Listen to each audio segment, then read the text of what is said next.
This is Don Gilsdorf with Gain Focus, and we're going to look at the Excel add-in Bom Builder Plus. We're going to first look at the Bike AS item here in Macola, and you can see it's got 6 components.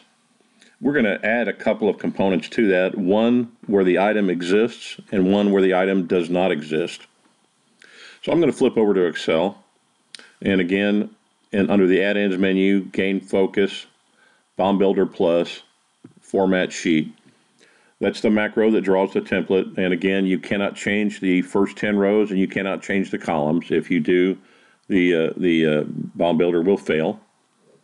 And I'm going to start out by retrieving the existing bill, retrieve a parent. Now, you don't have to do this. I'm just doing this for this purpose. And there's my bill. I'm going to add 2 components, so I'm just going to copy the parent item down. I've got a bell. I'm going to add a bell to our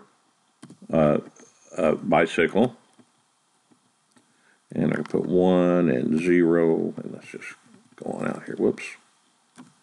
Each 80. Notice column T out here. Item already exists. When we get around to checking the data, this will come back with a Y or an N.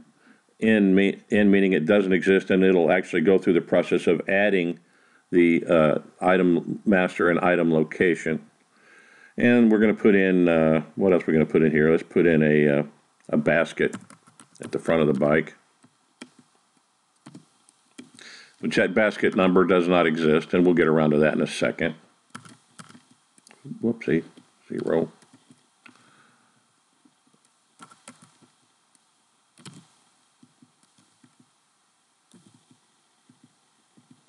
And because this item is going to come back as doesn't exist, I'm going to go ahead and put in an item description and a unit of measure, and this is a purchased item. And I'm going to stop right there for just a second, even though I've got a lot of stuff out here to the right that you could put in. Product category, stock flag, controlled flag, buyer planner, material cost type, location, etc., etc. There's a bunch of stuff out here, obviously, to create an item in entirety. I'm going to go back to our Gain Focus menu and look at Bom Builder Setup. These are the default values for new component items where the component item master and item location will be created. The default values can be changed in Excel. So this is pretty straightforward. It's just the default, not what will always be, but the default value for a new item. Just like the default values that are in a lot of your setup files. I'll take a minute on sequencing method. Sequencing methods are either standard or custom. Standard actually reads the bill of material control file, and there's a bill of material increment in there, which usually goes 5, 10, 15, 20, or 10, 20, 30, 40. Custom just leaves the sequence blank, and it's up to you to manually populate that. That's just a request one of our customers had, and we just were able to accommodate that. So I'm going to hit save here, and the defaults are saved. And first thing I'm going to do, I've got a couple of things I can do. I could hit check data, populate default values. You have to run check data before you populate those default values. Those default values I just showed you under the setup would populate all that stuff out to the right, but it won't do it until you hit check data first. Matter of fact, it even tells you must run check data before you run populate default values. So I'm going to run check data, and of course my new component called basket is going to come back with an error. It recognizes that item doesn't exist, and it says, hey, the product category is not on file, because we haven't populated the product category yet. Of course, I could manually go over there and key that in, but I'm just going to do the populate default values just to make it quick. Then when I check data again, it turns pink instead of red, and the message says that the item master and item location will be created. So with that, I'm going to go ahead and write data.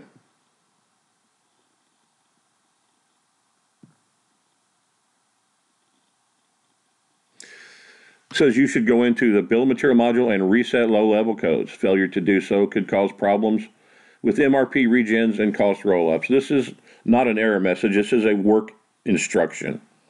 The next one, likewise, is a work instruction. If you own Synergy and you added new items, which we did, you should run the sync Synergy process on the item master screen. Let me show you both of those real quick. Item master screen, pretty straightforward. I'm just going to grab something here. Sync Synergy. That writes it to the Synergy items and assortments tables. Usually doesn't take, as a matter of fact, there it's done already. It doesn't take too long. This is a very small Macola demo database, though, so that's a little bit different situation than you might have on your database. It looks like I accidentally opened something here. I'm just going to close it. The other one was reset low-level codes. That's under System, Utilities, Distribution, Bill of Material, reset low-level codes. I won't reset low-level codes is a time-saving device used by MRP and cost roll-ups, and I won't get into the details of it. If you want some real specific details of it, I can do that, but I'm not going to do that for this purposes of this video. But just let me know if you need some details on that. I'll provide that. Meanwhile, back at the farm, let's go look at our bill of material again. And go back to the item. Bike AS. We'll go straight to the bill of resources. And you can see the bell and the basket are now there. Basket, if you recall, was our new item number. I'll just pull that item number up as well. And you can see that it exists. Today's date was when it was created. All the relevant data, buyer planner, etc., etc. Order policy codes, order multiples, planning period, lead times, etc., etc.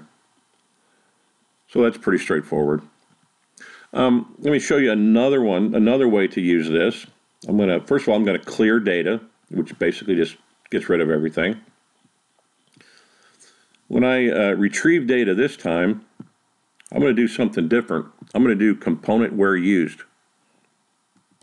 I'm going to put fork in here. This has grabbed every bill of material where fork is used. So I've got quite a bit there. So what I'm going to do, I'm going to take fork. I'm going to replace it with fork dash A1.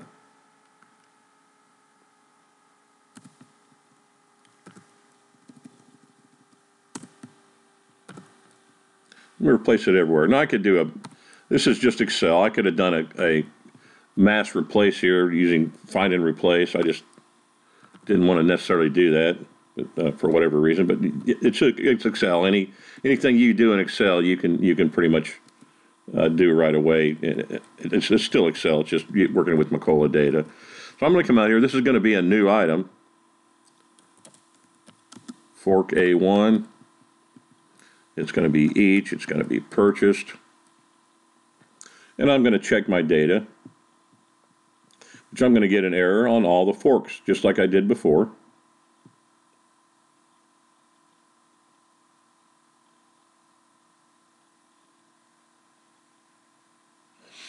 And I've got an error count of 5. Then I'm going to do my populate default values. And I'm going to check my data again.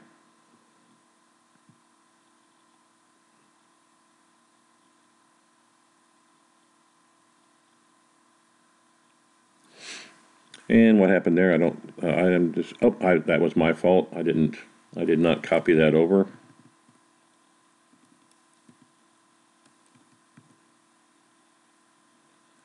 Control-C. It gives you an idea of how unforgiving this is. We'll go over that in a second, some of the check data, some of the things that it checks the data on. And it follows all the Macola business logic of what you can and can't do with a bill.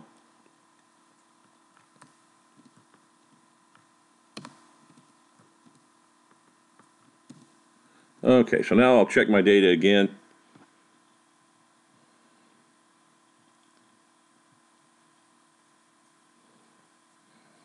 Should come back with no errors, but 5 warnings.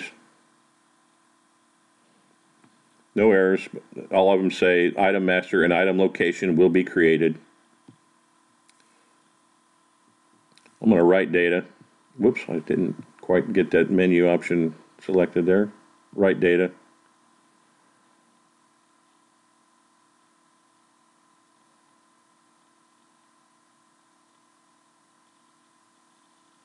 And there, once again, my message is at the end. And so that's all done. And if we pull up Bike AS, we'll see 4K1